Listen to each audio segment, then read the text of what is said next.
అన్న నమస్తే అన్న, ఏ ఊరన్నా? మాది తమిళనాడు బ్రో. తమిళనాడా? అజిత్ది లేటెస్ట్ గా కొత్త సినిమా ట్రైలర్ వచ్చింది.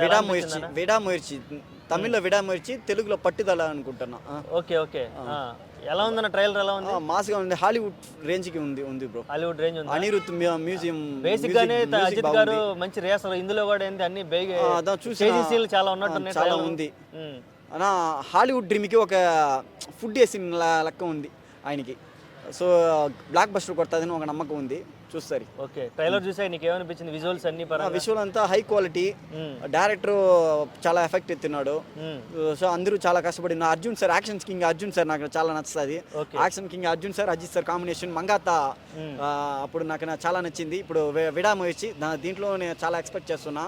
సో అర్జున్ సార్కి దీంట్లో చాలా రోల్ ఇవ్వాలని అనుకుంటున్నా. ఓకే, అంటే చాలా రోజుల తర్వాత కూడా మళ్ళీ త్రిష గారి కాంబినేషన్ లో చేస్తున్నారు కదా. త్రిష ఇప్పుడు చాలా బాగుంటుంది. ఎంతదా ఏజ్ అయిన వాళ్ళు ఇంకా యంగ్గానే ఉన్నది. త్రిష కూడా నేను తమిళనాడుకు సీఎం అవ్వాలి అని ఒకటి డ్రీమ్ ఉందని అంటుంది. అవును, మంచిదనే రాణి అందరూ రావసం. మక్కలు సపోర్ట్ చేస్తే ఎవడేమన్నా సీఎం రావసం, అందరికీ రావసం. తమిళనాడునే ఎందుకు ఎంచుకుంది త్రిష అంటే ఏం చెప్తావు? తమిళనాడు ఆమెకి ఫస్ట్ ప్రిఫరెన్స్ ఇచ్చింది, దానివల్ల అందరూ తమిళనాటికి రావాలని అనుకుంటున్నారు.